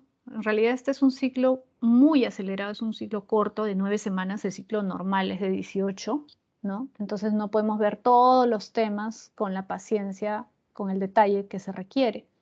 Entonces no habíamos incluido algunas cosas, pero de todas maneras hemos incluido estos temas que son importantes porque también los puedes encontrar para el examen de admisión, el examen general, ¿no? Y yo te sugiero que los revises. Hay más teoría en las separatas. Tú busca en tu materia en los boletines, ¿no? En el boletín 7, 8 y 9 está esta teoría adicional sobre estos temas, ¿sí? Que debes revisar para tu examen de la pre y para el examen, es decir, para el examen de centro preuniversitario y para el examen general, si es que lo llegaras a dar, ¿ya? Entonces se han incluido estos temas. Primero, la ley científica. ¿Qué es una ley científica? Es una hipótesis confirmada por la experiencia, ¿no? Es una no es una mera hipótesis, sino una hipótesis que ya ha pasado el proceso de contrastación, ¿sí? Algo de esto ya vimos, ¿te acuerdas cuando vimos epistemología? Vimos los pasos del método científico, ¿te acuerdas? Y decíamos que una vez que la hipótesis se confirma, se pasa a ser una ley científica. Ahora, la teoría científica es distinta de la ley científica, porque la teoría científica aborda temas más generales, digamos, implica un conocimiento más profundo y más amplio acerca del universo. Por ejemplo, el Big Bang, la teoría del Big Bang, no es una ley, ¿no? La teoría de la ley, perdón, de la gravedad es una ley porque hace referencia a un fenómeno específico, un fenómeno concreto, como los cuerpos son atraídos por el centro de gravedad de la Tierra, ¿no? Se refiere a un fenómeno concreto. En cambio, la teoría científica trata de explicar algo mucho más complejo, ¿no? Como el Big Bang, que trata de explicar cuál fue el origen del universo. Y por lo tanto, ahí hay una serie de cosas que hay que explicar y relacionar, ¿no? ¿Sí? Entonces, la teoría científica es más amplia, más compleja, ¿no? Más general, porque no se refiere a un solo fenómeno, sino a un conjunto de fenómenos que están relacionados, ¿sí? Luego te menciona las implicaciones éticas de la ciencia. Bueno, hace referencia a cómo, desde el punto de vista filosófico, también podemos reflexionar acerca de las consecuencias que puede traer la ciencia, ¿no? Tanto lo bueno como lo malo, ¿no? Porque efectivamente hay muchos aspectos buenos que ha traído el desarrollo científico, como las vacunas, ¿no? La calidad de vida del hombre ha mejorado, evidentemente, pero también hay aspectos negativos, ¿no? Y cómo enfrentar esos aspectos negativos, ¿no? Cómo valorar a la ciencia considerando también sus aspectos negativos. Ese también es otro tema de discusión dentro de la epistemología, ¿no? Y las paradojas, que hace referencia a cómo un enunciado puede ser contradictorio consigo mismo o un planteamiento puede ser contradictorio consigo mismo. Por ejemplo, la más conocida es la paradoja del abuelo. ¿Qué plantea la paradoja del abuelo? ¿Cómo podría ser posible, por ejemplo, si es que yo viajara en el tiempo? Yo puedo retroceder en el tiempo. Si yo pudiera retroceder en el tiempo, ¿podría matar a mi abuelo o no? Esa es la paradoja del abuelo. Bueno, si yo puedo viajar, creo una máquina del tiempo y viajo al pasado y mato a mi abuelo, evidentemente mi abuelo, si mato a mi abuelo, perdón, mi papá no nacería. Y si mi papá no nace, yo tampoco nacería, ¿no? Y por lo tanto no podría crear una máquina del tiempo y por lo tanto no podría ir al pasado, ¿no? Y por lo tanto, si no puedo ir al pasado, mi abuelo no moriría, es decir, nacería como para que mi papá naciera y yo naciera, etcétera. ¿Te das cuenta? Entonces es una paradoja, ¿no? Hay una paradoja ahí. Entonces, las paradojas son afirmaciones que se contradicen a sí mismas, ¿sí? Que plantean un razonamiento circular del cual no se puede salir, no hay una respuesta para salir de ellos, ¿sí? Porque son contradictorias, ¿sí? Y finalmente tienes acá también, en la forma de ciudadanía, algo relacionado con filosofía política, que es lo que vamos a ver la próxima semana, ¿no?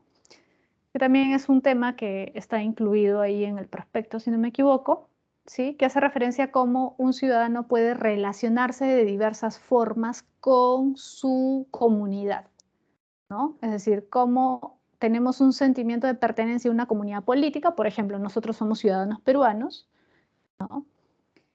Pero también cómo nuestra forma de relacionarnos con otros, ¿no? Con nuestra comunidad, a pesar de que todos somos ciudadanos peruanos, es distinta, ¿no? Por ejemplo, está el ciudadano representado, que es el que básicamente, eh, digamos, se sabe parte de una comunidad política, elige sus autoridades, de alguna forma considera que es suficiente con ir a votar, ¿no? Elegir a las autoridades, cada 5 años elegir a un presidente, elegir un congresista, y de alguna forma confía en que estos representantes van a, digamos, cumplir la función que les corresponde y todo va a seguir su curso normal, ¿no? Entonces el ciudadano, digamos, común y corriente, ¿no?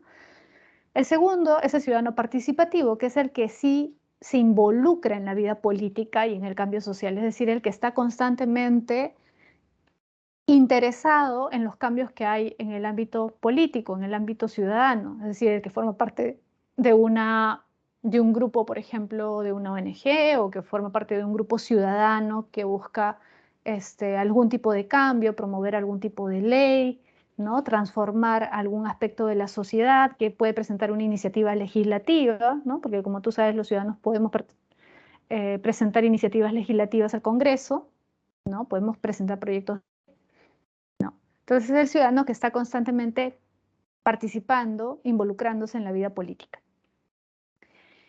Y el ciudadano individualista, que es el que digamos, el que desarrolla su vida de manera totalmente privada. Sí, puede ser que vote, pero, digamos, lo hace como una mera obligación, o incluso muchas veces ni siquiera le importa quién sale elegido, ¿no? Hay personas que tú sabrás que, por ejemplo, piden el derecho a que sea completamente libre el voto, ¿no? Algunos dicen, bueno, debería ser como en otros países donde es libre, cada uno elige si ir a votar o no, no debería haber ninguna multa, ¿no? O incluso hay algunos que, bueno, hay multa, la pagan, prefieren eso a ir a votar.